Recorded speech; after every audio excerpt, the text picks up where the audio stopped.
But most, I think, important is transparency in how we do that. And so I welcome, my mantra when a commissioner comes up, as I say, it should not only be the time you come before the council that we see you or that we hear from you, to pick up the phone and say, here's some ideas, what do you think? And I've had the opportunity with a few other commissioners. I think, actually, Mr. Garcetti's appointment, was his appointment, Michael, to talk about here's what we'd like to see on the Ethics Commission, because it's done great work, and I want to see the commissioners play an active role, and all of Laura's appointments have played an active role throughout their career, so you have some big shoes to fall, to fill after that. But I just wanted to stand up and say congratulations and support your appointment and your history and what you've done and your employment. I think it bodes well for you being a very activist commissioner. So I look forward to hearing back from you. Maybe we can have a chance to, after you gotten your feet wet, and learn some of the things. But let's dust off some of those great ideas where there was not the political will in the past to do it that we can potentially now in the future. So thank you very much, Nedra. Thank you, Ms. Kroll.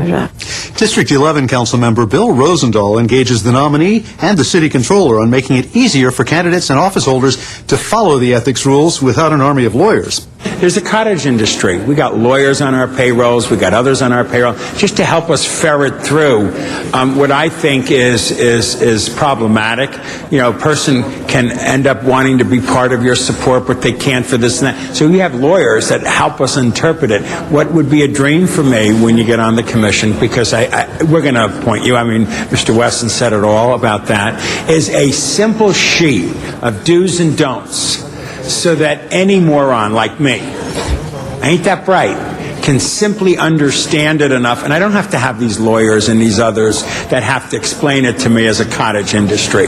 Can I get a sense that you'll help us become simple enough to have some points? I think that's an affirmative yes, so overwhelming yes. I think we have some very good examples at the MTA, at Metro. We have a fantastic ethics department there, and they've done a fabulous job of making ethics user-friendly, and I think that's basically what you're asking for. That's what I'm saying, yes. Please. May I just comment? One of the first things that I talked to Nedra about is exactly that. I've been around now 15 years, and one of the things that has frustrated me is the lack of proactive, preventative work that could be coming out of ethics. And I have a personal experience that is a painful one, where I made a mistake, and I wanted to make sure everyone else knew. And it turned out a year later that no one was better informed than the year before. It involved sending out greeting cards with office holder funds. And we all want to follow the rules, and the rules should be made simple, and we should be reminded of the rules in a customer-friendly way. So I expect Nedra to be a tiger on that issue. And thank you for stepping on the plate and serving the city. Appreciate it very much. Thank you. And I'm very appreciative of the controller thinking enough of me to make me her appointment. Thank you.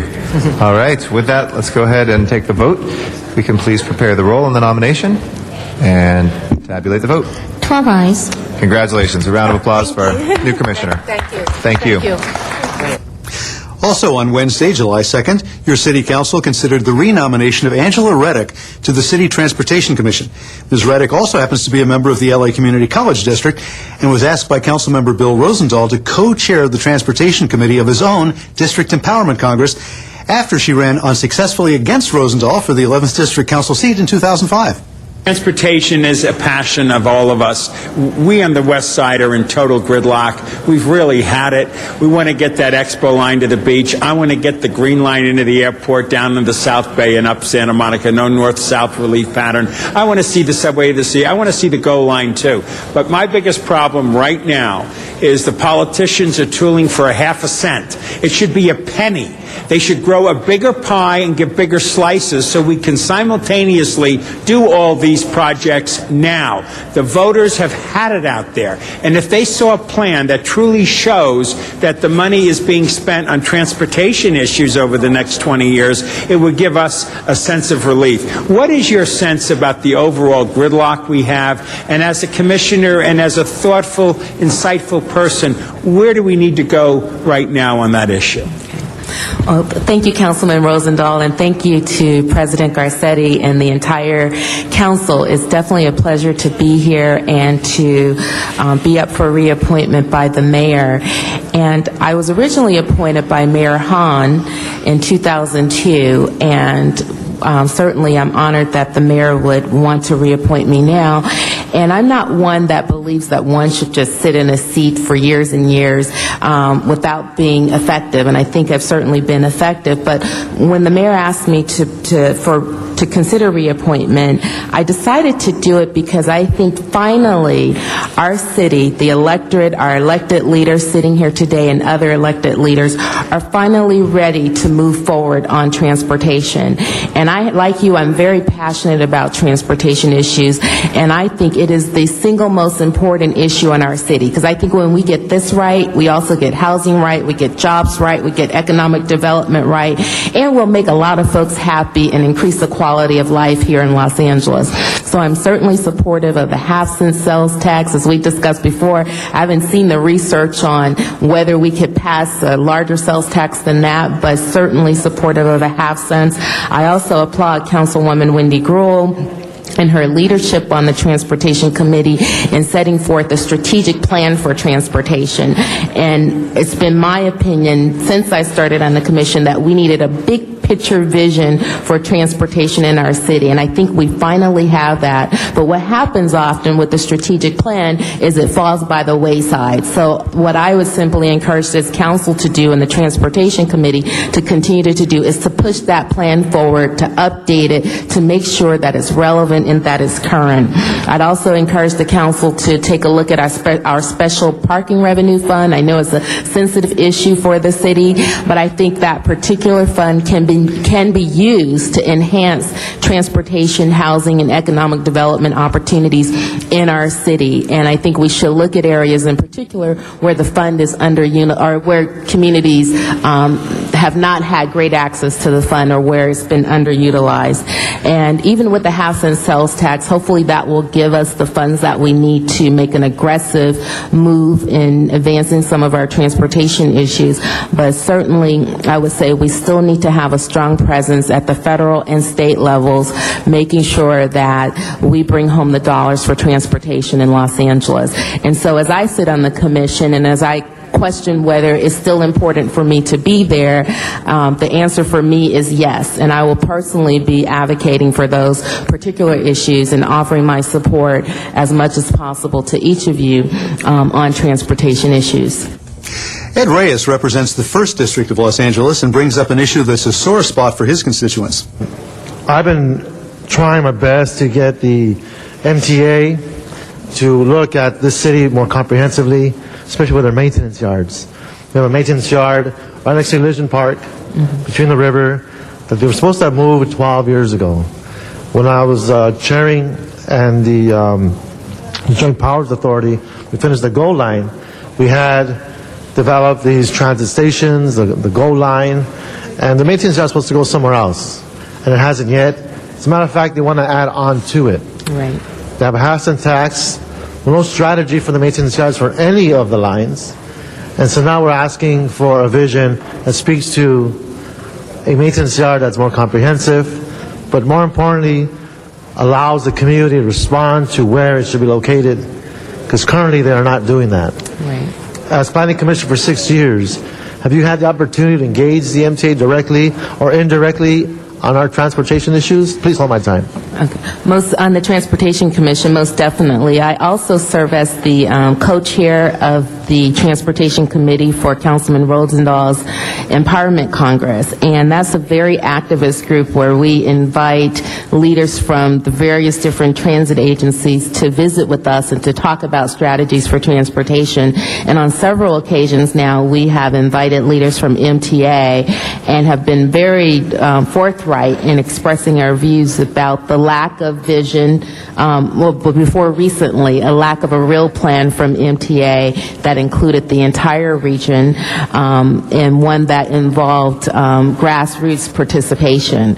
And so I'm certainly an advocate for that. As a commissioner, we don't get direct access to the MTA. You know, you have the representation from your council and from the mayor's office, but certainly whatever I can do and whatever we can do to be supportive and advocating before the MTA, I agree that that's absolutely important. 3rd District Council member Dennis Zine engages Ms. Reddick on gasoline prices and the economics of getting around town. Mentioned all types of transportation, but with this gas problem, and gas approaching $4.50, $5, etc., a lot of people are resorting to two-wheel, motor scooters, motorcycles. When you're looking at transportation and bike routes, etc., consider that aspect, because as I see in many other countries where gas is $10 a gallon or $7 a gallon, a lot of people have resorted to the scooters. Many of them don't have a route. They're riding between cars on the left side of the road, etc. And I think with this situation that's not going to improve with the price of fuel being reduced, we need to somehow consider what happens when large numbers of our population turn to the scooters. Not so much the big motorcycles, but the scooters. I see more and more of those on the highway, people commuting back and forth to work. While they can't go on the freeway, in many cases they don't have enough horsepower, they're flooding our surface streets. So when you're looking at all those other factors, I'd encourage you to consider that so we cover all aspects of transportation. I think the best freeway we have is the 105, where you got the train down the center, then you got the carpool lane, then you got the regular lanes for traffic. Even that gets congested at times. Right. But we've forgotten about this other mode of transportation. It's becoming more and more popular just because of the price of fuel, and people need to commute back and forth to work instead of the price they're paying for gasoline using other mode of transportation where you can get 40 or 50 miles per gallon. So I just want to throw that in the equation. Thank you. And congratulations on the mayor appointing you. 6 years you've been on commission. Yes. It seems like yesterday, doesn't it? It does. It does. And tomorrow will be another day. So Right. hopefully we can resolve those issues. I know Councilmember Grewal has been working tirelessly to try and help our transportation issues, and Bill Rosendahl with the airport to get that green line finally into the airport. But all those issues affect our quality of life. So as a commissioner, we put you in charge to make it better. So congratulations. Welcome for another 6 years. Hopefully just a couple more. All right. Congratulations to you. Thank you so much. So with that, let's go ahead and open the roll, please. Close the roll and tabulate the vote. 12 ayes. Thank you very much again for a Thank third you very term, much Ms. Reddick. to all of you. Congratulations. Also on Wednesday, July 2nd, your City Council took up item number 55, a motion by 11th District Council member Bill Rosendahl to support a change in U.S. federal immigration policy. Our nation's immigration policy has many flaws. We are all aware of many of them. Families are torn apart, undocumented workers abused, people dying, crossing the desert in search of a better life. But there is one horrible element of our immigration policy most Americans do not know about. It is this. The United States government keeps the doors to our borders shut to people who have HIV. HIV is the only medical condition that renders people inadmissible to the United States. The United States is one of only 12 countries that prohibit, almost without exception, HIV-positive non-citizens from entering this country. The other countries include the Sudan, Russia, Libya, Saudi Arabia, and China recently reversed its ban. This is an unjust and stupid law that criminalizes disease. It was created by the former Senator Jesse Helms, whose political career was based on creating fear and demonizing people. There is no just cause for continuing this policy. There is a chance to change this law right now. The United States Senate will consider this month HIV Non-Discrimination in Travel and Immigration Act. I ask you to join me today and give unanimous approval to this resolution, which would put the City of Los Angeles on record as supporting repeal of this ban and support of Non-Discrimination Act. And I ask for an aye vote. Supporting that position is the only member of the Los Angeles City Council actually born in another country, Jose Huizar, representing the 14th District. right now we have a policy where we are dividing families. If there is a U.S.-born child here and their parents are deported, we separate those families. We believe strongly in this country in family reunification and the values of making sure that families are intact, because we know when families are together, when we act as units in this country, all other things fall in place. The children get well educated because you have parents advocating for them. We keep those kids away from our jails. But we have an immigration policy in this country that makes no sense. I know that immigration policy sometimes sparks people's nerves and we get into a great big debate. But the fact of the matter is that in no time in the history of this country have we had some policies that absolutely make no sense. And Bill, this is something that we need to illuminate and show how ridiculous this is. Some of these people who can come to this country to get the medical attention they need are being denied that accessibility, and that makes no sense at all, just like many of the other immigration laws we have today. And I know immigration issues sets off hot topics and debates, but you know, the fact of the matter is if people really sat down and looked at the rationale for some of these things, they'd all agree that we need to do something to change that. And I think this helps us move in that direction. Thanks, Bill. Thank you very much, Mr. Huizar. If there's nobody else who wishes to be heard, let's go ahead and prepare the roll and tabulate the vote. 12 ayes. That is approved. Thank you very much, Mr. Rosendahl. And that was the shortened council week because, of course, there was no council session on Friday, the 4th of July. Whenever they happen, you can listen to city council meetings as well as committee and commission meetings on the telephone by using the city's council phone system. In the downtown area, dial 213-621-CITY. In West LA, dial 310-471-CITY. For the San Pedro area, dial 310-547-CITY. And in the San Fernando Valley, dial 818-904-9450. Just follow the recorded instructions for the meetings you want to hear. And we invite you to address the Los Angeles City Council on any item on the council agenda as well as during public comment. You may come downtown to City Hall or go to the Van Nuys City Hall and participate via video teleconferencing. And remember, you can watch all Los Angeles City Council meetings live in their entirety on Tuesdays, Wednesdays, and Fridays beginning at 10 a.m. On Sundays, you can watch the replay of all the week's meetings also beginning at 10 a.m. Council Week in Review can be seen Monday through Friday at 9:30 a.m. and 6:30 p.m. on Sundays at 9:30 a.m. Well, that concludes our program for the week ending July 4th, 2008.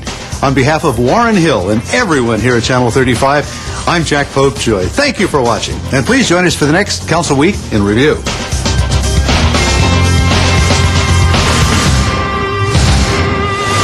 Yo, check this out. I'm at the light, right? Dude was trying to fill me out, so I blew right past him. Yeah, I won. But I wasn't the real winner, because he's alive and I'm dead. What about my family? I wasn't even part of your street race. Now I'm dead. And don't even think, man, that'll never happen to me, dog, because that's what I thought. And now, I didn't even get a chance to say goodbye.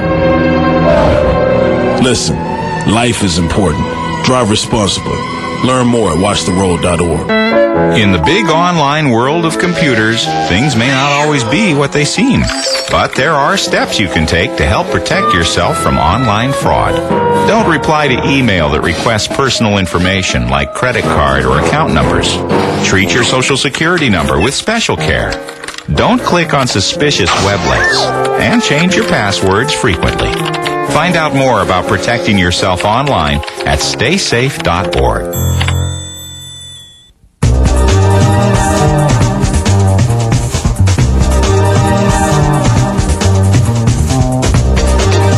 LA City View Channel 35. Your city, your channel.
Los Angeles, and welcome to the Los Angeles City Council meeting for Wednesday, July 9th, 2008. We're here in the John Farrow Council Chambers, room 340 of City Hall. We meet here every Tuesday, Wednesday, and Friday at 10 a.m. We want to thank the members of the public who have joined us here today, as well as our viewers on Channel 35, which broadcasts us live every Tuesday, Wednesday, and Friday, and rebroadcasts us in the evening on tape delay. We're also available online at lacity.org, where you can watch the council meetings via the webcast feature. We also can be found on your telephone by calling 213-621-CITY. It's 213-621-CITY. A great way to catch the council meetings or any of our committee meetings as well. Pursuant to council rules, each council member should be here on time in their chairs at 10 a.m. We are now past that hour. I want to thank those council members who are here on time. Council members Gruhl, Labange, Perry, Rosendahl, Weiss, Wesson, and Zine. That means we are still awaiting 2 more members, and the following members are late. If they will please come down as soon as possible. Councilmember Alarcon, Councilmember Huizar, Councilmember Parks, and Councilmember Reyes. We do expect, Mr. Reyes is here. Thank you, Mr. Reyes. We do expect Mr. Cardenas and Ms. Hahn later on at 10:30 and 10:45, respectively, and Mr. Smith is excused today on city business. So we are just awaiting one more council member. In the meantime, you can always get your agendas in the back of the room or in advance here in council chambers through the city clerk's office or online at lacity.org. Those agendas are made public 72 hours in advance, 24 hours in advance for any of our special meeting items. And if you'd like to speak on any of those items, all items get either a public hearing in committee or in the full council. So if you'd like to be heard here in council for an item that hasn't yet had a public hearing, just fill out a speaker card in the back, hand it to one of the sergeants at arms, and we'll make sure to hear your testimony here today. If you live closer to Van Nuys, you can always go to Van Nuys and avail yourself of the council chambers there, which are remotely linked to ours here, and you can testify from Van Nuys, and we welcome our public speakers from Van Nuys, and we try to get out to Van Nuys the first Friday of each month as well in our efforts to bring City Council closer to all Angelenos. With that, we are still awaiting one more council member. We're still awaiting Mr. Parks, Mr. Alarcon, and Mr. Huizar. If they would please join us as soon as possible, Mr. Parks, Mr. Alarcon, and Mr. Huizar. We thank you for your patience while we await those 3 members to start the meeting.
Madam Clerk, please call the roll.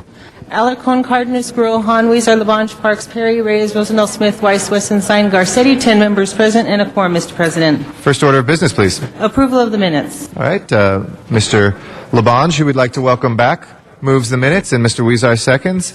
Without objection, those will be approved. Next order of business. Commendatory resolutions for approval. Mr. Rosendahl moves and Mr. Wesson seconds. Without objection, those 2 will be approved. If we can run through the agenda, please. On the regular agenda, items noticed for public hearing. Item number 1 is the building and safety lien.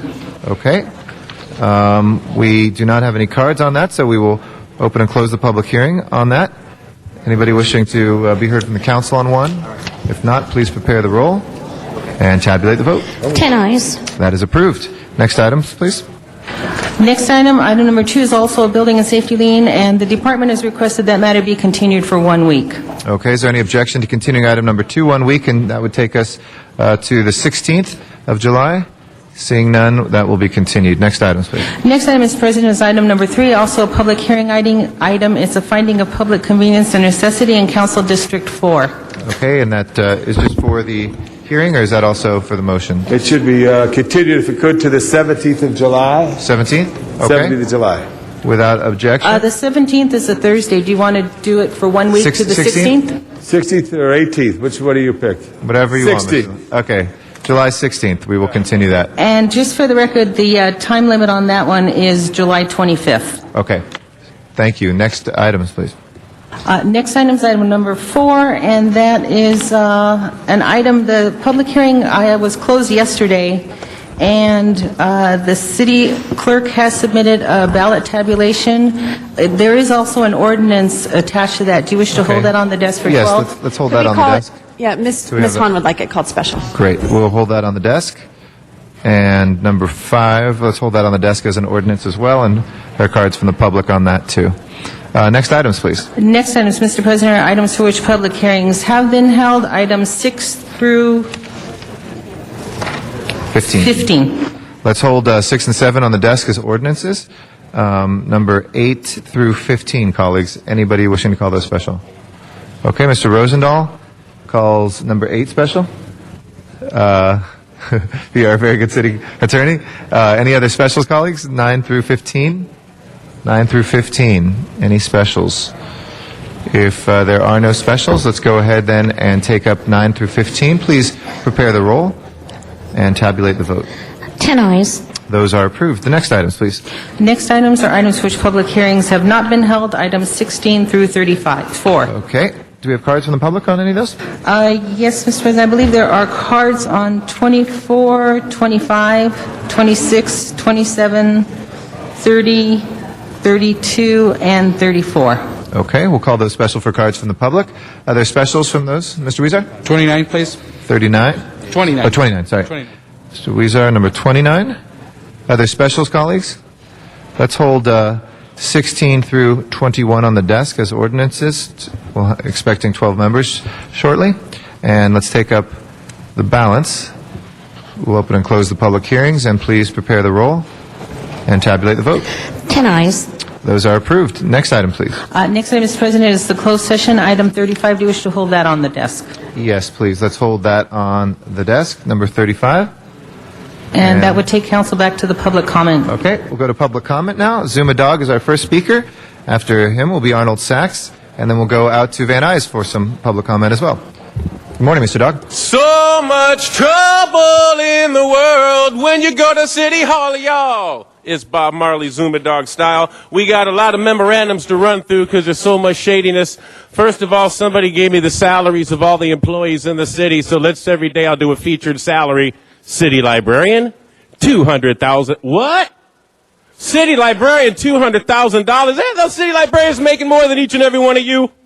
Let's see here. Medical marijuana patients. There will be Richard Eastman. Friends of many council members will be hosting a medical marijuana march at the DNC National Convention right when Barack Obama is being nominated, and he'd like your support. So if he contacts your office, please support Richard Eastman, medical marijuana. And we'd also like to say if City Council can talk to LAPD about certain issues that are okay. Also, the Gold Line. In case you didn't hear, City Council just sat here and based all their smart growth, I call it dumb growth, high-density housing. Hey, we're going to build it along the Gold Line, mass transit. We're going to build this mass transit Gold Line and put high-density housing all along it. Except one thing, now the county didn't get the $400 million federal dollars for this because they say they're going to wait and see if you, the voters, vote for a half-cent sales tax increase to pay for the Gold Line improvements that they already said. They already half made it. There's construction everywhere with half-laid railroad tracks. So I say if you're not going to build, if you're going to stop the Gold Line, which you are, stop the density housing as well. And I've already spent too much time on that because Laura Chick put out a memo. The trash collection fees, here you were 2 years ago. Oh, we're going to hire 1,000 new cops with the trash collection fees. Then you tripled them. And now Laura Chick says, oh, the subsequent council action broadened the fees use. They broadened the fees use and you only got 300 cops and the rest of the money went for some other Thank you very stuff much, that Mr. you Dog. didn't want it to. Our next speaker is Arnold Sachs. And after, yes, Mr. Wesson. Sure. Would it be appropriate to just pop in right now Absolutely. to inform everybody that we have a distinguished visitor with us today? He was the first Latino Speaker of the House, the 62nd Speaker of the House. He then was a two-term Lieutenant Governor. Cruz Bustamante, former Lieutenant Governor, is in the House. Cruz. Welcome, Mr. Bustamante. Always a pleasure to have you here. Thank you. Mr. Sachs. Yes, good morning, Arnold Sachs. Good morning. Thank you very much. I was wondering how many of you happened to read the LA Times on Sunday, the editorial by Steve Lopez, where he compared LA to Chicago. I highlighted a couple of things that I thought were really worthy of the city. Chicago has smarter corruption than LA, Kay said, because it's a strain of graft that gets things done rather than just lining pockets. How true that is. And then further on at the end he said, but at least for a while, couldn't we work out an exchange program in which we trade Villa Rugosa for Daley and see what happens? Although that may sound good, the only problem with that is we're stuck with you, the said council members. And he didn't come up with a solution to that problem. I'd also like to piggyback on Mr. Zumadog's comments regarding the gold line and the $400,000. It's amazing that the LACMTA was able to arrange for a 2001 long-range plan that allowed them, because they did not vote for the 2008 long-range plan, the 20-year plan, but having a 2001 long-range plan allowed them to modify it so that they were able to receive federal funding. You know that 2001 long-range plan wasn't in effect, and we still don't know how long that plan lasts for and what's left to be done of it. Then there would be no way that they would have been able to modify a plan to get federal funding for the carpool lanes, the toll carpool lanes that they are planning for now, the 110 freeway and the 10 freeway. The only problem is the MTA, the LACMTA is shifty enough. She's just not smart enough to think like that. But shifty, yes. They would rob the gold teeth out of their own mouth and then go back to the dentist and complain. Thank you for your time, your answers, and your attention. Our next speaker is out in the San Fernando Valley. It's Jan Witherill. After that will be Rick Nightingale. Good morning, Ms. Witherill.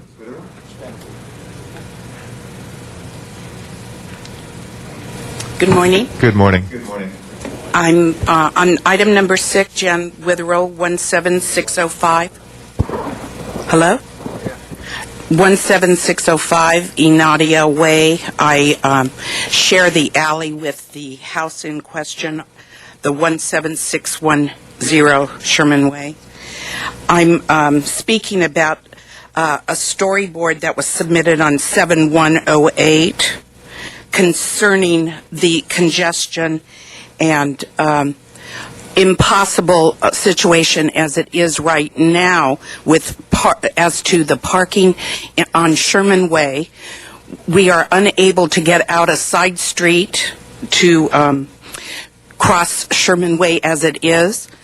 The house that is in question, there is already about 2/3 of the house is red curbed, so there's no parking or very limited parking in front of that property that's to be considered, and that we already need a traffic light in order to cross an impossible street. So I don't understand. The density factor is already enormous. The alley for the single-family dwelling is already a problem from business to the west of the single-family homes. So I don't understand how you can even imagine putting an apartment building. For one thing, it shouldn't even be an apartment building if you were even considering it should be single-family dwelling condos. So, I mean, it's impossible. There's only 5 houses to the Sherman Way side and 5 houses on the Inadia Way side. Thank you very They're much. Ms. only Witherill. single. Okay. Thank you very much. Rick Nightingale is our next speaker. After that will be Jeff Witherill. Yes, good morning. Rick Nightingale. I'll tell you about the police department, on May Day. Well, you guys are really getting played. Years ago, about 25 years ago, I had to take a friend of mine to emergency hospital, and the doctor turned around and told us, boy, it's really bad. We're getting a lot of these people. But you believe that some of the people cut off their fingers to turn around and, day laborers, to turn around and collect money so they could have money for the rest of their life.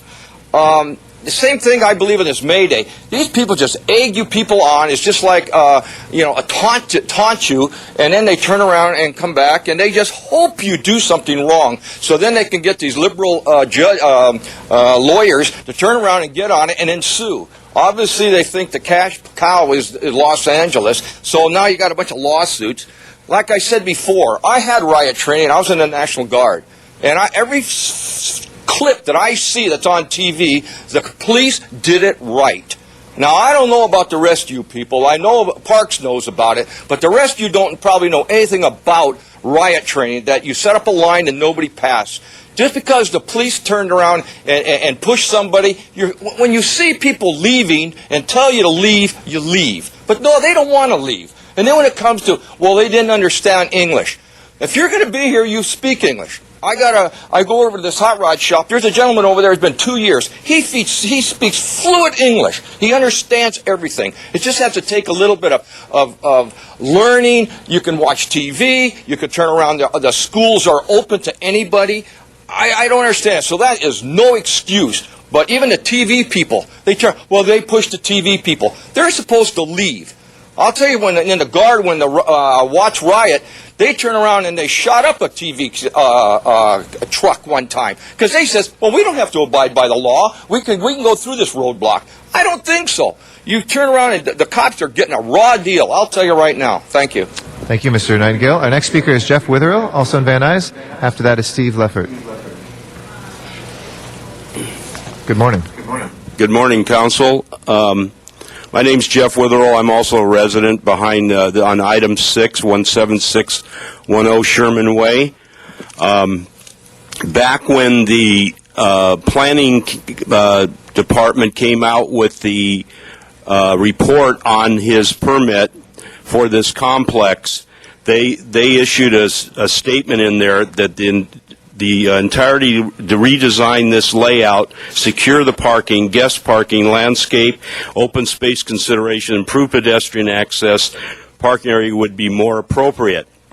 This gentleman had months to submit changes to this, and he never did, so then he appeals this decision, which why it was accepted was only because supposedly he was not present at the South Valley Planning Commission who voted it down 3-0 due that he was not in attendance.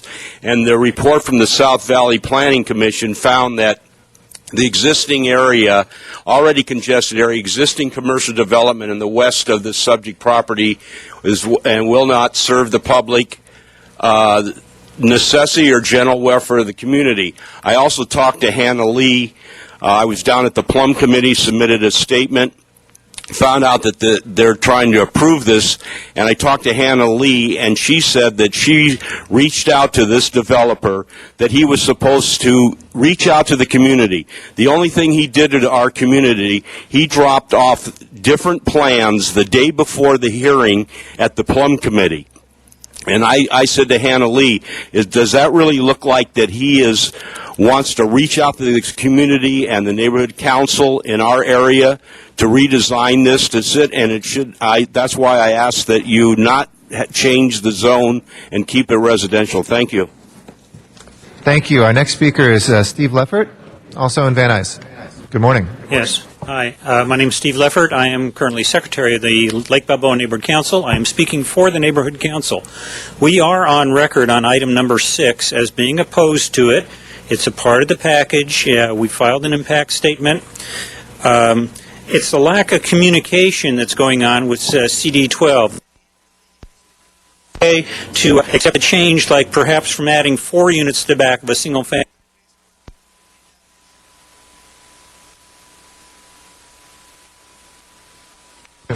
Hold on, sir. If you can hear me, I think we've just temporarily lost the connection to Van Nuys. We'll try to reestablish that. I'll wait. There you are. We're back. Go ahead. Okay. Our apologies. So, a lack of communication with CD12. Seemed to think that because he made some minor changes, like not having balconies overlooking the neighbors' yards, that it's still okay to change an R1 property to RD 1.5 or RD2. Our neighborhood council filed an impact statement. We did things by the correct protocol. We appeared at the South Valley Planning Commission meeting where it was defeated. This application was disapproved by 3-0. But we then constant postponements of this appeal that the applicant filed, until you get to the point where is he ever going to actually have the hearing? And we got no notification as neighborhood council that the hearing was taking place. This is not any way to run an airline or a city. That Plum voting on this with totally ignoring our concerns about lacks of infrastructure, the traffic issues, and going ahead and rezoning, which is going to lead to more rezoning.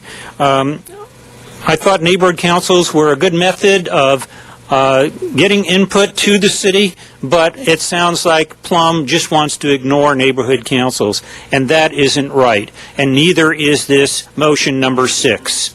And I hope that the city council will have the gumption to turn it down today. Thank you. Thank you very much. Yvonne Michelle Autry is our next speaker here in council chambers, and after that is Pasir Gafni. Good morning, Ms. Autry. Good morning, President Garcetti and the rest of the council forming the quorum. Thank you for an opportunity to address the council. I haven't been here since our victorious ordinance that will protect many of the most vulnerable and indigent. That day you were not here, President Garcetti. I want to thank you again for your continued support on that issue. It's the strongest ordinance in the history, the most pro-tenant ordinance, and we thank you because I think that you were receptive and also very responsive in our favor. Thank you, and also those that did vote in our favor.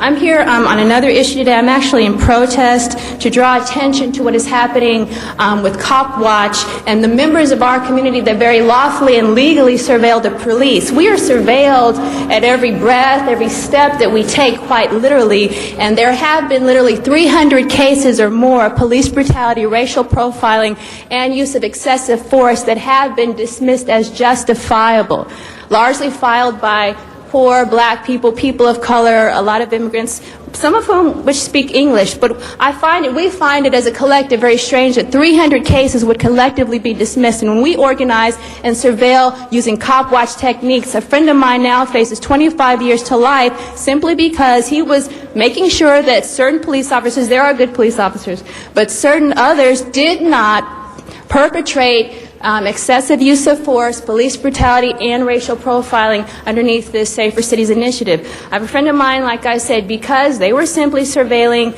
because certain police officers harass homeless and other pedestrians, asking if they are on parole, are they on probation, and this is harassment. And they were lawful, legal, they were actually in a car, and they were detained by the police officers, and the police then charged them with resisting arrest. A friend of mine had had priors, had done his restitution, and is a member of an upstanding outreach community organization that does help people LA can. And I'm exposing this travesty of justice, and also the fact that documents were falsified, and also the fact that he was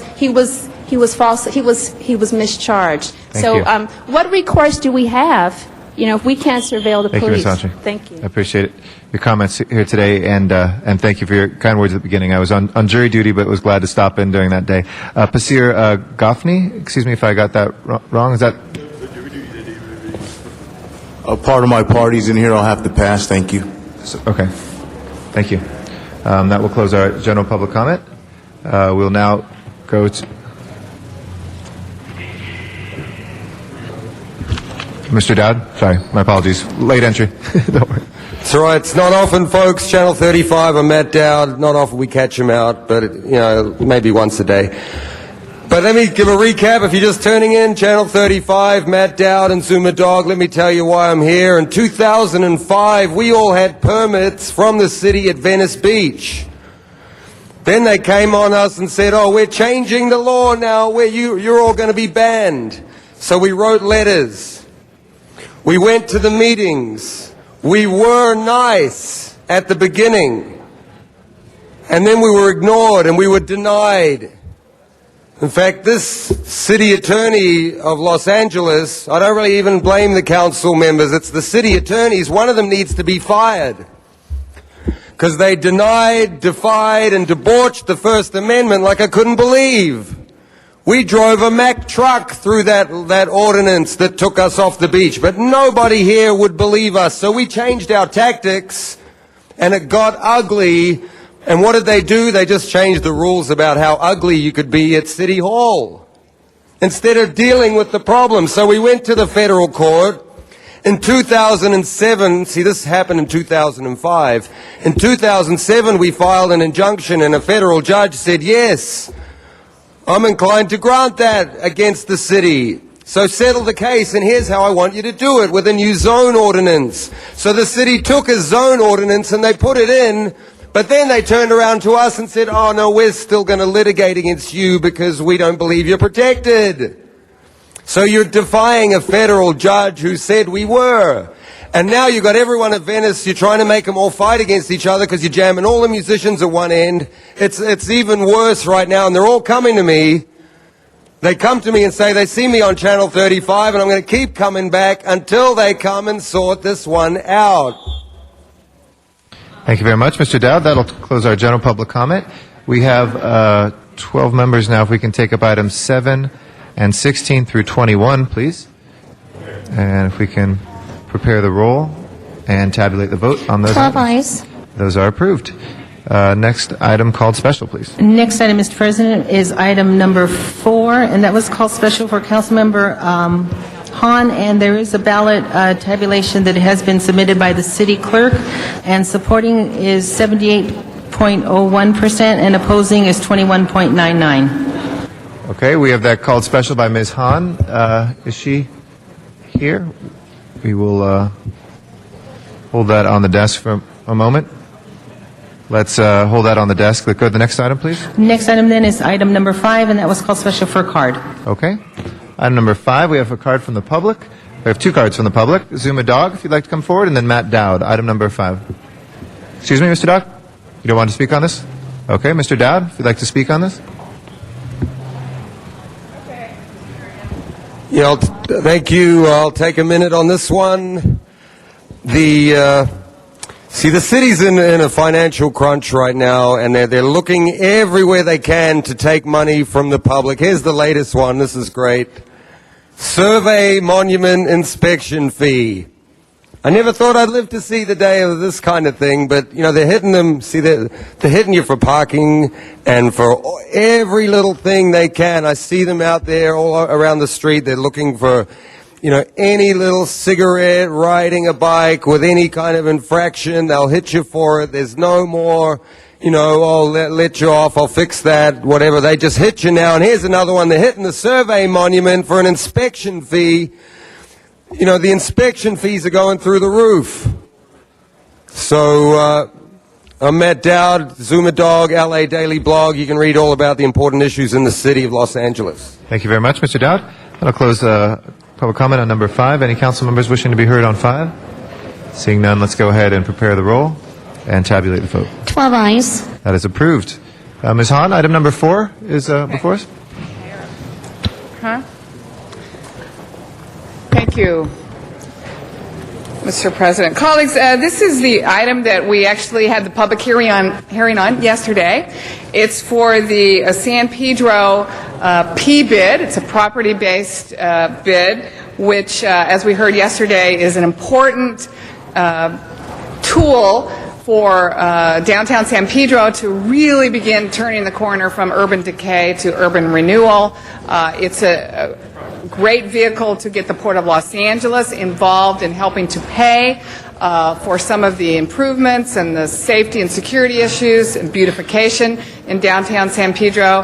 And I was just going to have the city clerk come up and answer a couple of questions, just make sure that this was done fairly and we have all transparency and decency. Let me ask you, one of the issues that was brought to my attention was that on the mailing, the return address was incorrect, coming back to the city clerk. Can you tell me how that happened, and more importantly, what the city clerk did to remedy that administrative error? Certainly. Karen Kalfayan, the interim city clerk. What occurred is in the return mail to our office on the ballots, it had our office address and the room number, but instead of saying 200 North Spring Street, it was 200 North Main Street, which is City Hall East. When that was brought to our staff's attention, a notice was sent out to all the property owners who received a ballot, notifying them of that error and to inform them of the correct address. So when we did receive ballots, many of those had been corrected, and then the ones that did have the Main Street address were actually delivered to our office too. So I'm confident that we did receive all the ballots that were mailed in to us. How many ballots were mailed out? Let's see. We had approximately 200 ballots mailed out. We received, percentage-wise, about 32% of the ballots back. That's fairly consistent with what we usually get with a business improvement district ballot. Really? So usually only about 32% out of the entire amount mail their ballots back. That's correct. So you don't see any no impact from this administrative error? No, that's consistent with the percentage that we would typically get. It ranges, depending on the business improvement district, anywhere from in the 20% up to 40%. So that's in the range. And what was the tally? The tally was the approval percentage was 78.01%, and those opposed was 21.99%. So this did pass. This passes. Okay, what's our next step? Our next step will be to publish the ordinance establishing the bid. Then we'll be including these assessments on the property tax rolls. We'll be collecting the assessments, and then the bid will be established, and they'll begin to do their work. When so this will be collected on the November tax rolls, or yes, it'll be on the November tax rolls, and then the money will be appropriated back to the bid. Yeah. When? Well, usually what happens, it goes on the bills on the property tax bills, so that the first assessment would be coming due in November. We typically get the assessments from the county around January, February, and if there's a need for cash flow, we do an advance, and when those property tax dollars come in, then we repay that advance so that they can get started in January. Good. So, and would the bid have to apply for that advance? They would have to ask you for this, or you just give it to them? We usually include that as a routine recommendation, so we'll take care of it. Good to know. Well, good. It looks like it was a successful vote for the P-bid in downtown San Pedro. I want to thank everyone who has worked very hard on this project. I know there was a lot of work going around talking to businesses, and I really want to thank everyone who was involved in that, and look forward to really using this money in a way that will turn around downtown San Pedro. Thanks to the city clerk's office for handling this. And I believe we have a couple of public comments on this item. Is that correct, Mr. President? And do I need to move to... The public hearing was closed yesterday. Yeah, it's absolutely. Colleagues, would you indulge me if I move to reopen the public hearing? May I just say one thing about that? With regard to the public hearing, if the public's hearing, once the public hearing is closed, that's when we can tally the vote. If you reopen the public hearing, anything that comes in between would have to also come in as part of that tally, so. I can also read the names. Forget, we do not want to reopen the public hearing. I'm getting nods for the audience. Okay, never mind. But I can read the names know into the record. Eric Eisenberg is here, Camilla Townsend from the Chamber of Commerce, Jamie Wilson is here, the president of the chamber, John Eck is here. So I just wanted to thank all of you for coming down here this morning and supporting this. We look forward to great things, not only on the waterfront, but in downtown San Pedro to really turn that area around. Thank you, everyone. All right, we'll read into the record the folks that are here. We had the public hearing. Yes, we appreciate that, Mr. Dog. We have Mr. Zuma Dog was here, Mr. Arnold Sachs. Sir? You heard the ruling on how this works with the business improvement districts. We had the public hearing yesterday, and nothing has changed. Camilla Townsend, Matt Dowd, and Dale Ullman were all here as well. If we can restate for the public, Mr. City Attorney, the reason why there would not be a public hearing again unless it was moved, and if so, how that would change the vote count as well. Just following up on what Karen Calfine said, is because of the structures of this type of action, that the public hearing was closed yesterday, and it is they'd have to reopen the whole matter again if they reopen the public hearing. Okay. And I've talked to the city clerk. That shouldn't have been in that section, but we did hold the public hearing for the record, and we had those public comments yesterday. Mr. LaBonge? Yeah, Mr. President, members, I want to congratulate Ms. Hahn for her leadership here, and also the people who came from San Pedro, especially Jamie Wilson, the man of the year from San Pedro. Give him a big extra hand there. So proud to see you here and the work that you do. Thank you very much. Congratulations to the San Pedro community for the good work on this, and if we can please prepare the roll and tabulate the vote. 12 ayes. That is approved. And we will ensure that that is properly agendized next time as well. Forthwith, without objection. Next item, please. Next item, Mr. President, is item number 6, and there is, I believe, an amendment on that one that will be verbal. Okay, Mr. Zion. Thank you, Mr. President. I'm doing this on behalf of Councilmember Smith. Item number 6, need to correct number 3 of the Plum report to show the zone change from R1-1 to TQ RD2-1, and number 4 of the Plum report to show the Director of Planning disapproved the zone change from R1-1 to TQ RD1.5-1. A technical correction to item number 6. Okay, since there have been changes to I have it in writing. with an amendment, we will reopen the public hearing for 1 minute per speaker on this. Scott Ginsburg is our first speaker. Says only here if council has questions. Are there questions from the council? Would you like to speak for a minute? Yeah, Scott Ginsburg. I'm here on behalf of my father. He's the applicant for the project. He just wanted to come here if he had any questions. I just wanted to address some of the comments in the general were referring to this project. Over the last 9 months, we've changed it. We've reduced from RD 1.5 to RD 2. We've addressed the security concerns of the project. We showed the parking much better on the plans. We eliminated the balconies that the tenants were concerned about to the east and the south. We now know where trash and recycling would be located. We now have a common area, and we've worked very closely with Councilman Smith's office and Frank Kwan from the city about refining our plan. Thank you. We'll go back to Van Nuys. We have Jan Witherill again. After Ms. Witherill will be Rick Nightingale.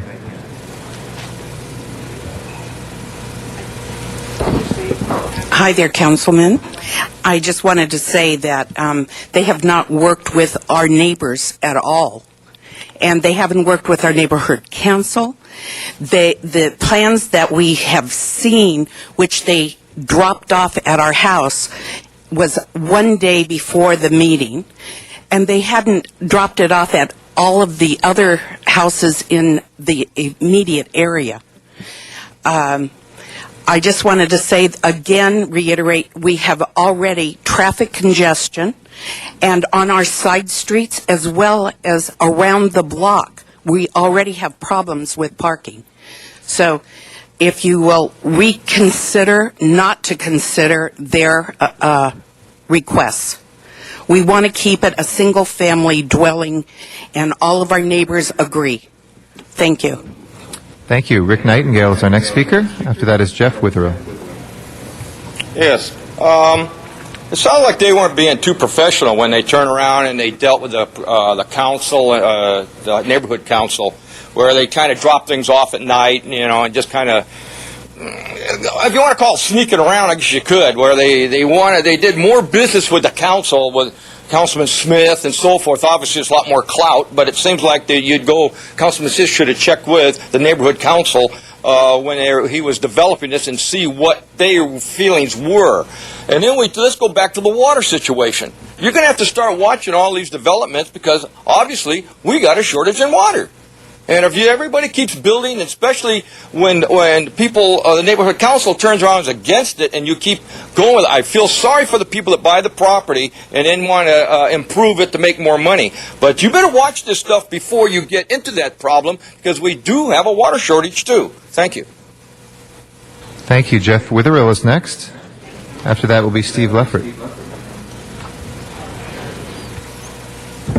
Once again, to bring this up, it's pretty much it's the traffic issue. The parking, they changed it. I don't see how you just drop a 5-unit originally developed to a 4-unit, how it's going to make less traffic in the area, in a density area. They can change the balconies and the garbage cans and all of that. You're still going to have 9 cars there backing out into the alley, big trucks coming down from Wendy's, the commercial building that is right next door to this unit. People park all over the neighborhood in the residential area. There are children in the area, and there's only access to Caldas and White Oak through this alley, and there's a sidewalk on Caldas side where people walk their children in that. So it should keep the residential zone. It's been that way for 60 years. Thank you. Thank you. Steve Leffert is our next speaker. After that is Linda Pruitt. Yeah, once again, it's a question of communication. Councilman Smith's office did not communicate at all with the neighborhood council about what any proposed changes were, because those changes are still not acceptable. It is still not being retained as an R1 zoned area. It's the precedent being set. You change that one property, the next 5 go, the next 5 after that go, and pretty soon we've got tons more development in the area, which is a residential area. It's zoned R1. It should stay R1. Other areas in our community that are zoned R3 with a single-family home sitting on it, we have no problem with that going to apartments, because that's what the original intention was. The city plan, way out of date, because they didn't anticipate the amounts of traffic, the amounts of taxing on our infrastructure, and, as was previously mentioned, the water situation.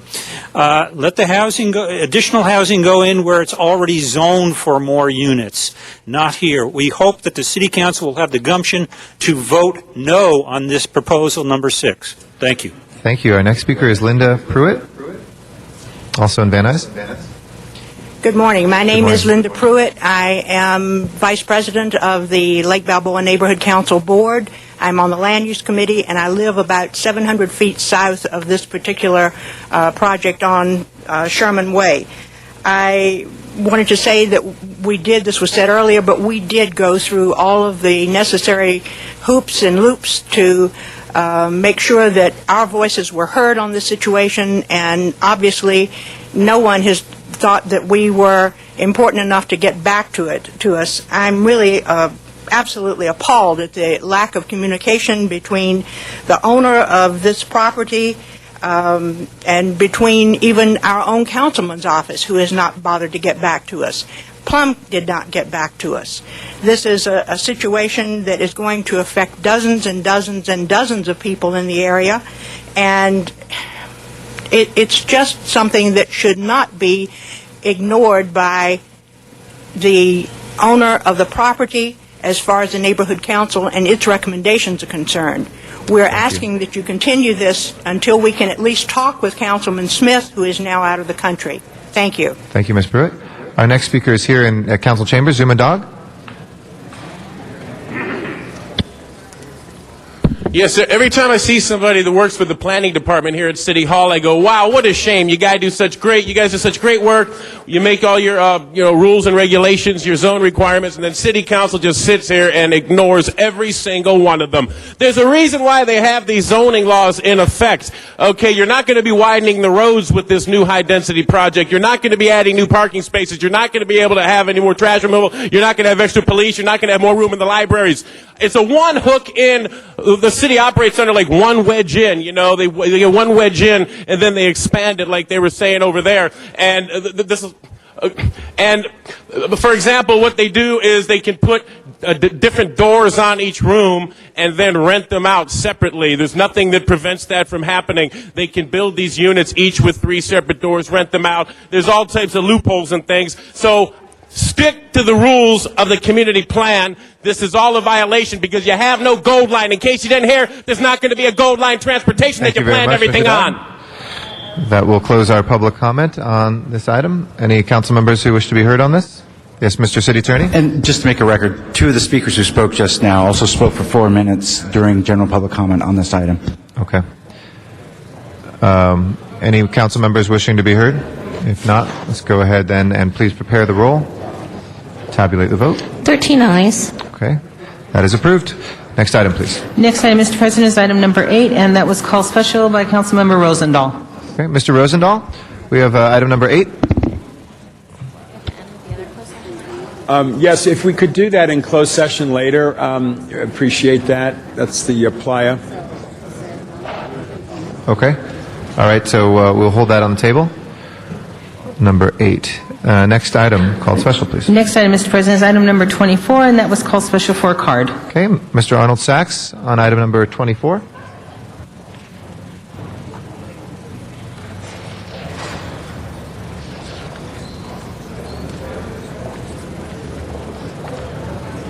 Yeah, good morning, Arnold Sachs. Very quickly, this terrorism act, I imagine it involves some funding, and I'm very concerned about that. Several months ago, in a harbor meeting, there was a item on the agenda regarding a $90 million project for a mobile scanning device to be used for incoming containers. And the harbor department decided they weren't going to build that or use that mobile device, but they never mentioned where the $90 million for that device, which had been budgeted, where that money went to.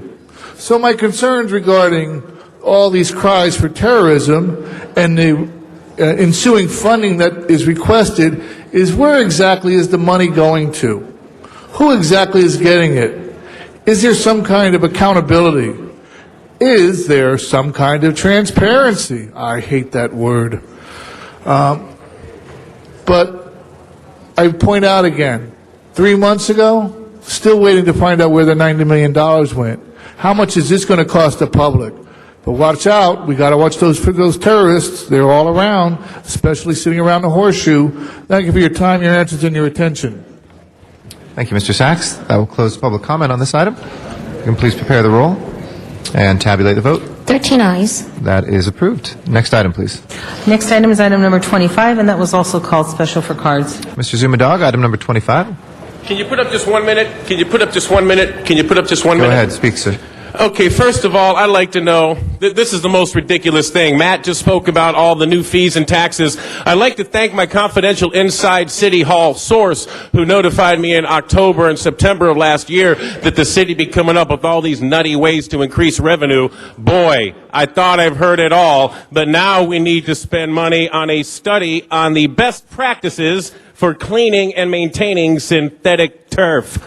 Womp, womp, womp, womp. That's the sound of your tax dollars going down the toilet as they spend money on a research project for cleaning synthetic turf. Okay, I think you just go, I tell you what, give me $5, I'll go on the internet and pull it off right there, and we'll save you a couple $100,000 right there. There's no room in the budget for money to do research projects on synthetic turf, and I want to know who owes the Turf Cleaning Research Association a favor. There must be a Turf Cleaning Research Association, and they must be owed a favor. The next speaker is Mr. Matt Dowd. Yeah, no, thank you so much. Let me explain this one for the public. Synthetic turf is very dangerous, and it's full of bacteria. And wherever it is, obviously Bernie Parks maybe has something to do with this one because we don't even have a football team. We don't even have synthetic turf. Oh wait, you know what they're going to do, folks? They're going to reclaim land. They're going to put down synthetic turf. They're going to call it a park. And then 6 months later, they're going to sell it to a developer. So we need to know the best synthetic turf to be laying. But no, Zoom is right. It's just ridiculous. Oh my God, the State Department of Public Health is preparing a study on synthetic turf. So I'm starting up a synthetic turf analysis business, and I expect the city to come and send me a $100,000 contract immediately. All right, that closes our public comment for this item. If we can please open the roll, close the roll, and tabulate the vote. 13 ayes. That is approved. Next item, please. Next item is item 26. That was called special for cards, and I understand there is a technical amendment on that also. Okay. Do we have the amendment? Yes, it's in. It's by Mr. Rosendahl. Okay. We have Zuma Dog as our first speaker. Okay, Mr. Sachs.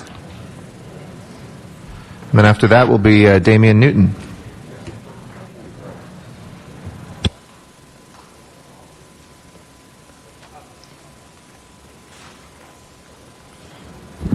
Yes, good morning. Again, Arnold Sachs. Very quickly, in the EIR of Olympic Boulevard. I wonder if this regarding the transformation of Olympic Boulevard into one-way street, would that also include an EIR on Pico? I thought that project was nixed by a couple of the council members who heard a lot of grief from their constituents. And I'd also like to know how long this EIR will take. We're still waiting for the results for the EIR on Wilshire Boulevard for the bus-only lane, which has been in the works for 10 years. Is this a 10-year EIR? Forget about it. Thank you for your time, your answers, and your attention. Thank you, Mr. Sachs. Our next speaker is Damian Newton. Good morning. Good morning. As I think everyone here knows, this has been one of the more controversial proposals, not the EIR itself, but the Pico, make sure I get it right, Olympic West Pico East plan. I just had a few quick comments before you moved on to vote. One is part of any good EIR is an alternatives analysis, and one of the things that I think should be looked at, because most of the debate's only been about parking, is what impact transitioning the Pico and Olympic corridors to more of a complete streets format would have. What format would it have? What impact would it have on the number of people, not the number of cars, but the number of people that could be moved on these streets if there were wider sidewalks, if there were bike lanes, if there were bus-only facilities? Would we actually be able to move more people by having people on the buses? While we're looking at things in the EIR, I think these are the types of things that should be looked at. In her last online chat, Pam O'Connor, the former Metro Board Chair as of like a week ago, mentioned that it's time for us to start looking at streets as ways to move people and as public spaces instead of just ways to move cars. And I think a good place to start would be an EIR on a project that's been this controversial. Thank you. Thank you very much. That'll close our public comment. Mr. Rosendahl is our first speaker. Thank you, Mr. President. Just for everybody's general information, you know, there's been a spit and a spat over this Pico Olympic business, and the bottom line is, first we need a technical amendment, which we circulated, and we need approval on that. It just talks about what fund would be used to do the project, fund number 540. Without objection on the technical amendment? Okay. Go ahead. Okay. The part I like the best is that form an internal city review group with the mayor's office, the office of chief legislative analyst, the affected council offices, which is Mr. Weiss and myself, the 5th District and the 11th, the Department of City Planning and the Bureau of Engineering to oversee the environmental review process and next steps of the project's implications. When we were in committee, as Ms. Gruhl remembers, it was a 2-member committee that day. We wanted the planning department to be part of the process because on my side of the 405, my Pico is narrow and there's lots of good businesses there that are threatened unless we can figure out a parking opportunity for them. So I'm delighted that this process is now in place, and with your support, colleagues, we will have this collaborative effort between the Department of Transportation and the City Planning Department. Transportation and planning need to be joined at the hip in everything we do in the city, and this motion secures that for the Pico Olympic Corridor, and I ask for an aye vote. Thank you, Mr. President. Thank you. Any other members wishing to be heard? If not, no objection, those will be accepted as friendly amendments. And as amended, if we can please prepare the roll and tabulate the vote. 14 ayes. That is approved. Next item, please. Next item, Mr. President, is item 27, and that was called special also for cards. Okay, Zuma Dog, item number 27. Mr. Dog? Mr. Dog here. Going once, twice. Matt Dowd?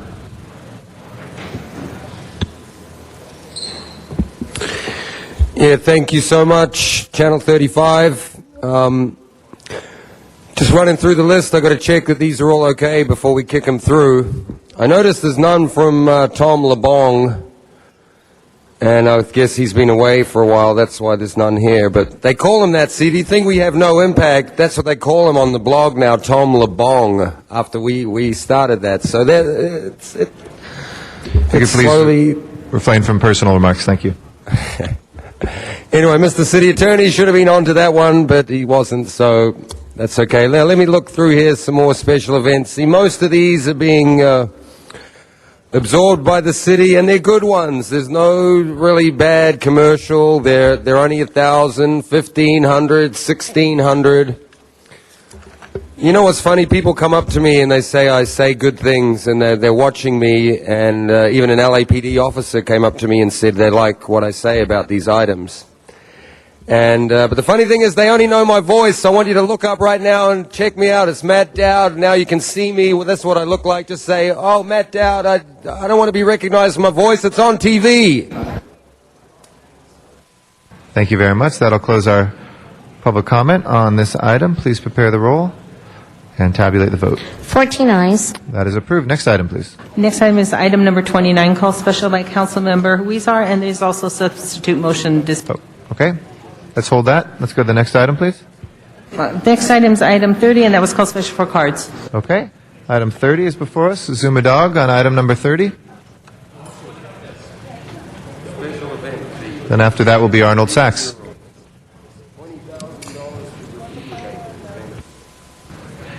Mr. Dog, would you like to speak on this one? Item number 30, sir. Mr. Sachs? Okay, both the speakers pass on that. Please open the roll, close the roll, and tabulate the vote. 14 ayes. That is approved. Next item, please. Next item is item 32, and that was also called Mr. special Sachs? for cards.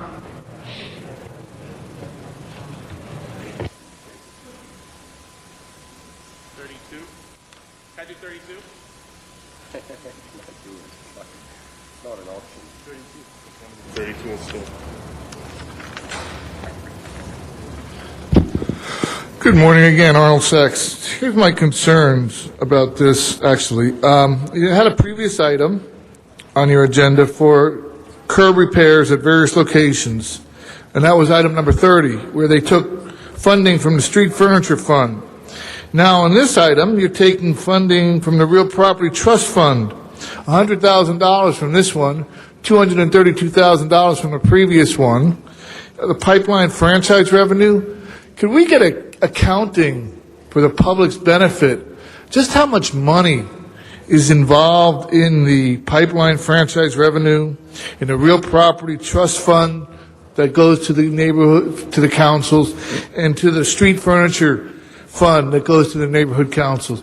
We hear all this crying about how poor the city is, how we had to raise fees, and how we have to do this. There's even an item coming up that people are going to be charged or going to become responsible to repair the sidewalks in front of their own homes that they own. If there's money in these funds and nobody really knows how much it is, at least the public doesn't, shouldn't we have opportunities to use that money first? Shouldn't we have an idea of where this funding is, what the funding is, have an idea of how to use that money for programs that the public really needs, instead of just being left with an unknown amount and the council's word on these items? Again, thank you for your time, your answers, and your attention, as always. Thank you, Mr. Sachs. Umadog is our next speaker. Yes, in 1 minute. Watch my time. Call me off in 1 minute. Yes, this is the same as the other one. See, what happened here is the city passed up $320 million in federal funding for projects for things like transit and sidewalk and curb repairs. Let me repeat, ladies and gentlemen, Los Angeles County has turned down $320 million in federal funding for projects like these. Why? They want to wait and see what happens if you put a 0.5 cent sales tax on the ballot to pay for these things. So to clarify, now they are coming back and asking for taxpayer money to go for these projects because they turned down $320 million because they wanted to wait and see if you would vote yes on a 0.5 cent sales tax to pay for this stuff. And here they are with their tail behind their butt, you know. So I say the message is clear come November. Tell City Council no new taxes. The next election, vote no on everything because they just passed on $340 million. That'll close our public comment for that item. Please open the roll, close the roll, and tabulate the vote. 14 ayes. That is approved. Next item, please. Item number 34, call special for cards. Zuma Dog is our next speaker. Item 34. And I did save 2 minutes for this one. Ladies and gentlemen, to continue, let me get that memo for a minute because it has to do with this.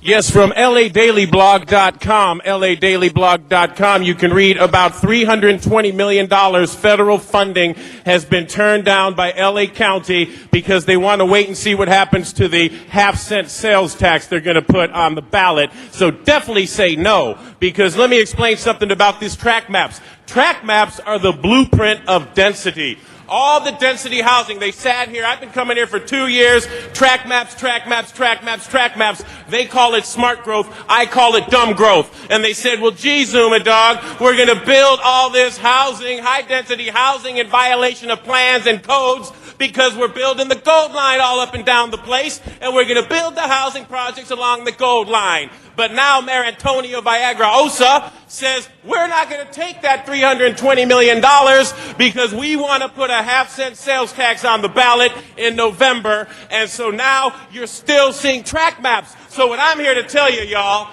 Zuma Dog's here to say, if you stop that gold line on purpose, then you don't build this housing. I want no votes on all these track maps. I'm requesting a no vote on all track maps because if you stop the gold line, then you need to stop the housing that you said goes along with it. What is wrong with you people? And I say, first of all, we have elections coming up. And I say, if you recognize somebody's name on the ballot from being in here, vote for the other guy. Vote for Nooch for city attorney. We got Jack Weiss running for city attorney. If we could make sure to talk. If you could lower your voice a little bit so we can hear you a little bit better, and if you can please speak to track maps. Thank you. Oh, thank you so much, Eric Garcetti. I like to say my medication seems to run out at the end of these meetings. I'm a lot calmer at the beginning. So let's just say vote no on all new taxes because the dumbass mayor passed on $320 million for funding, and now they're coming back and asking for more.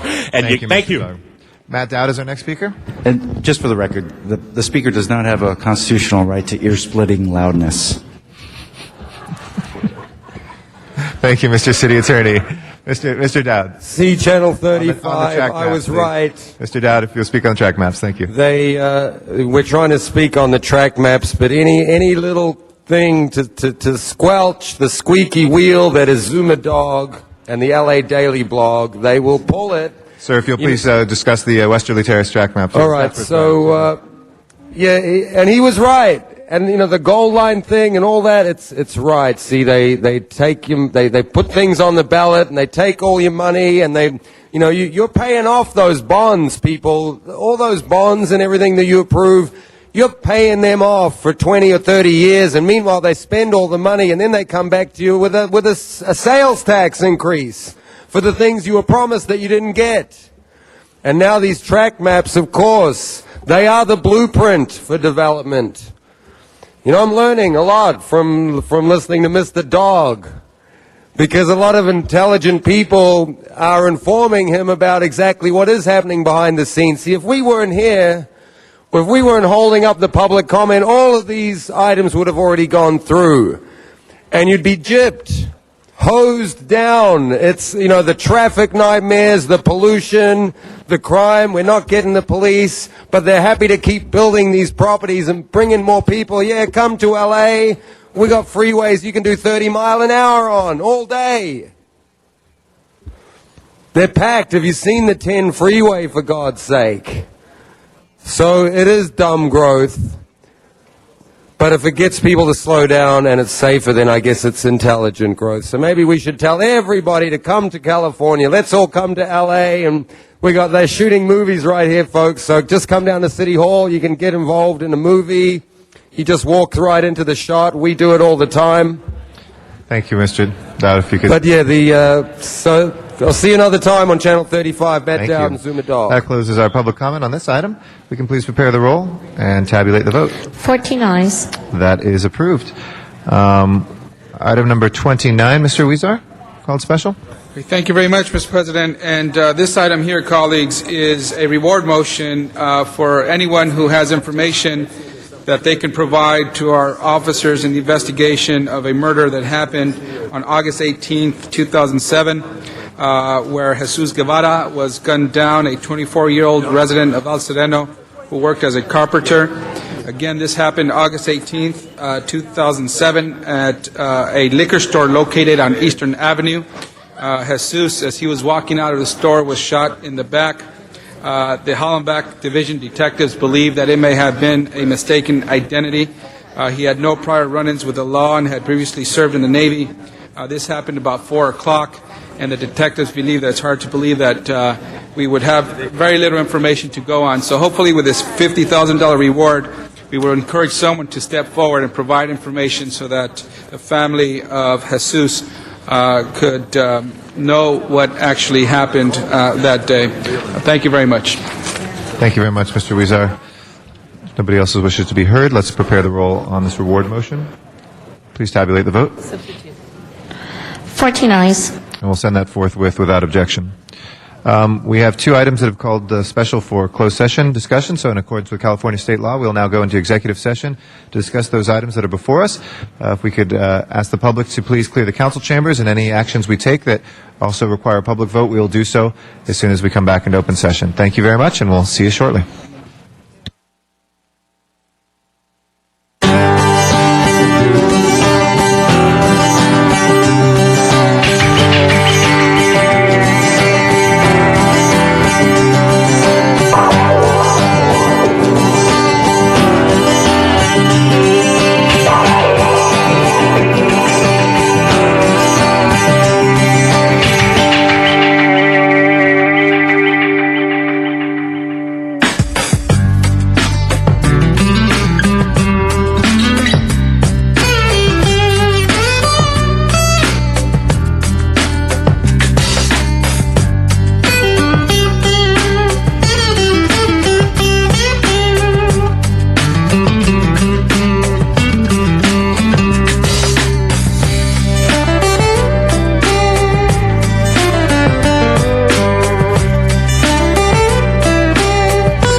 Welcome back, members of the public. We have before us item number 8.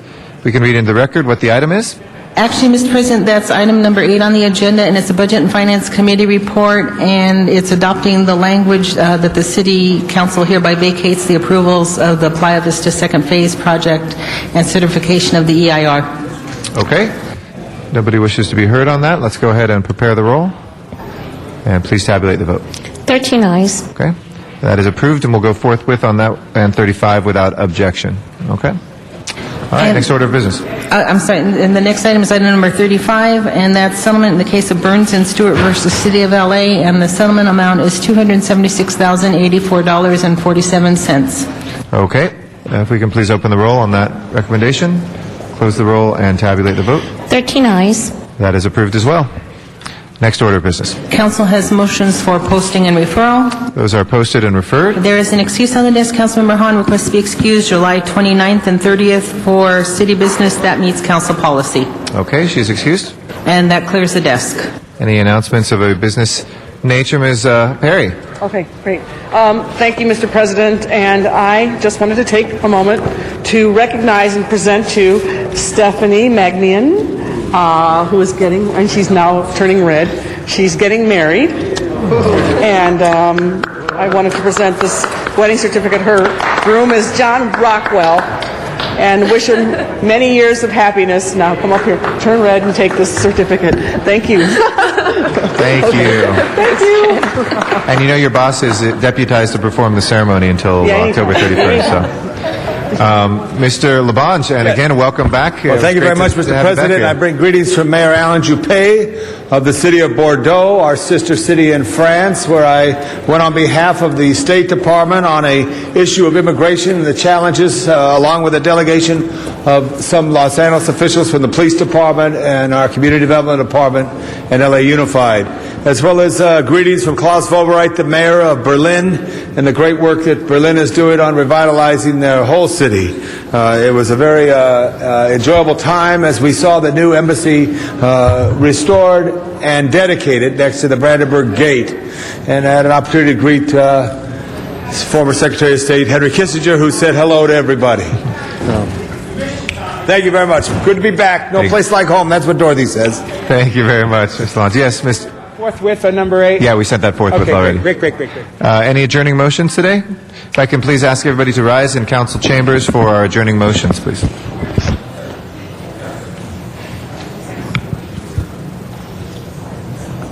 Mr. Labange. Members, Ray Bartlett, you may recall, used to come down every year for the Jackie Robinson Day. He was a boyhood friend of Jackie Robinson, grew up in Pasadena, went to Muir High School, went to Pasadena City College, was selected along with Jackie to play for UCLA.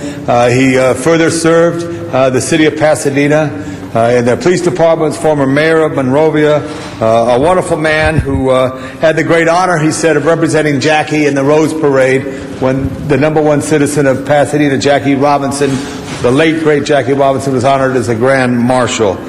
He worked for Warren Dorn for many years and also with the LA County Fire Department. He's survived by his son, Bob and Rocky, and longtime companion, Gloria May. I ask we adjourn in memory of Ray Bartlett, a great UCLA Bruin, a great Pasadena man, a great friend of all. Thank you very much. Additionally, I want to stand, we should all adjourn in memory of Robert Phillips. For many years served the Department of Water and Power. In fact, his father served the Department of Water and Power, and as a young boy, he was on the knee of William Mulholland as he and his dad were working on, he observed his dad working in those early years. Bob was a great tall man, 6'6". He commanded great respect, and he knew the department and the water side very well. He helped the department get through the tough middle 70s when there was that energy crisis that affected us all, as it affects us today. Bob Phillips is survived by his daughter Jane Phillips and a stepson and stepdaughter. As we adjourn in the late great General Manager of the Department of Water and Power, Robert Phillips. Thank you. Other adjourning motions? If not, Madam Clerk, will you please call the roll? And we will next be in session this Friday, the 11th of July, and we look forward to seeing everybody then. This meeting of the Los Angeles City Council is adjourned.